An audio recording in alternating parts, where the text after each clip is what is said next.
Selamat pagi teman-teman semua, selamat pagi Ibu. Perkenalkan kami dari kelompok 4 akan mempresentasikan pengembangan wilayah Labuan Bajo, Manggarai Barat. Perkenalkan saya sebagai moderator, nama Angelus Hendra Nurdi. Elizabeth Alexandreskehi sebagai pemateri pertama. Saya Vika Onesta Aryani sebagai pemateri 2. Saya Nova Arista Dewantikeo sebagai pemateri ketiga. Selanjutnya saya persilakan kepada pemateri 1 untuk memulai membacakan hasil diskusinya. Baik, terima kasih atas waktu dan kesempatan. Saya akan memaparkan materi pertama, pengembangan wilayah Labuan Bajo, Manggarai Barat. Labuan Bajo merupakan salah satu kota yang berada di Kecamatan Komodo, Kabupaten Manggarai Barat, Provinsi Nusa Tenggara Timur, Indonesia. Kota Labuan Bajo merupakan ibu kota dari Kecamatan Komodo dan ibu kota Kabupaten Manggarai Barat. Labuan Bajo dikenal juga dengan kota pariwisata yang merupakan pintu gerbang barat memasuki pesona wisata Pulau Flores. Salah satu yang menjadikan kekuatan dari kota Labuan Bajo adalah keberadaan kawasan Taman Nasional Komodo yang telah dijadikan sebagai objek wisata kelas dunia, di mana Labuan Bajo merupakan entry point untuk menuju kawasan wisata. Berikutnya, perbedaan pengembangan wilayah Labuan Bajo. Sekitar 30 tahun silam sebelum menjadi kota sesibuk dan sepopuler ini, Labuan Bajo dikenal sebagai daerah pemasok ikan kering untuk wilayah Ruteng, di mana untuk menuju Labuan Bajo dari Ruteng diperlukan waktu 4 hari hingga seminggu dengan berjalan kaki. Orang-orang yang berjalan kaki di Ruteng menuju Labuan Bajo harus melewati medan yang terjal, hutan belantara, dan sungai dengan aliran yang deras. Selanjutnya saya persilakan kepada pemateri kedua. Baik, terima kasih atas kesempatannya. Jadi, selanjutnya, kota Labuan Bajo sekarang ini bukan lagi kampung nelayan kecil pemasok ikan kering. Kota ini penuh sesak dengan turis. Pada tahun 2014, total 49.422 orang yang datang ke Labuan Bajo. Lalu di tahun 2014, sejumlah 61.257 orang mengunjungi pintu masuk Pulau Komodo ini. Tahun lalu sebesar 83.712 orang telah menjejakkan kaki di pulaunya orang Bajo ini. Setiap tahun terus saja mengalami kenaikan jumlah wisatawan. Bahkan tahun ini pemerintah pusat menargetkan total 100.000 turis datang ke Labuan Bajo. Kenyataan ini memang baik untuk peningkatan sektor pariwisatanya. Jadi berikut ini adalah contoh foto-foto atau gambar daerah Labuan Bajo yang sekarang.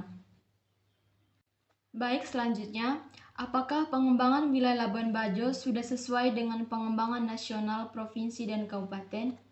Ia sudah sesuai di mana pemerintah melalui Kementerian Pekerjaan Umum dan Perumahan Rakyat atau PUPR tengah menata dan mengembangkan kawasan strategis pariwisata nasional atau KSPN Super Prioritas Labuan Bajo, Nusa Tenggara Timur NTT. KSPN Super Prioritas Labuan Bajo mencangkup Labuan Bajo dan Pulau Rinca atau di kawasan Taman Nasional Komodo. Dalam menata KSPN Super Prioritas Labuan Bajo, pemerintah menggelontarkan anggaran sebesar 1,3 triliun. Di Labuan Bajo, anggaran yang dialokasikan senilai 464,3 miliar untuk penataan kawasan sejumlah destinasi pariwisata melalui Ditjen Cipta Karya. Dalam beberapa waktu terakhir, Labuan Bajo di Nusa Tenggara Timur ibarat primadona pariwisata Indonesia setelah Bali. Maka wajar jika kawasan wisata dan daya tarik utama hewan endemik Komodo ini menjadi pusat perhatian banyak pihak.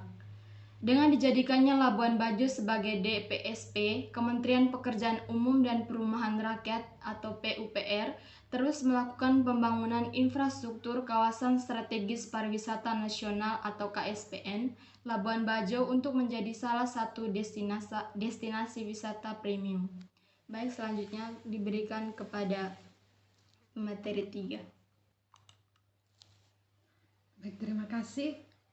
Materinya selanjutnya yaitu dalam kesempatan terpisah, Kepala Dinas Pariwisata Kabupaten Manggarai Barat Pius Baut SE mengapresiasi pemerintah pusat yang telah membangun infrastruktur pendukung pariwisata di Labuan Bajo.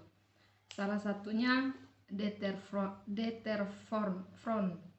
Ia berharap Deterfront segera diserahkan pengelolaannya kepada Pemkab Manggarai Barat untuk selanjutnya dikelola melibatkan masyarakat lokal dan bergandengan tangan menyambut penyelenggaraan G20 serta memanfaatkan momen G20 sepanjang tahun ini untuk meningkatkan perekonomian masyarakat setempat. Baik, terima kasih kepada pemateri yang sudah memaparkan materinya. Baik, di sini saya selaku moderator ingin menyimpulkan di mana terkait pengembangan wilayah Labuan Bajo, yaitu Manggarai Barat. Baik, dari slide yang ke ini teman-teman bisa melihat bahwa pengembangan wilayah di Labuan Bajo itu sudah berkembang, yaitu di mana dulu sebelum-sebelumnya teman-teman bisa lihat di slide ini, yaitu belum ada perkembangan.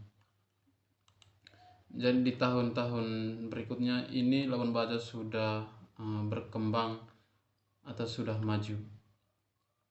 Baik, mungkin itu saja materi yang kami bisa paparkan. Kurang dan lebihnya kami mohon maaf. Sekian dan terima kasih.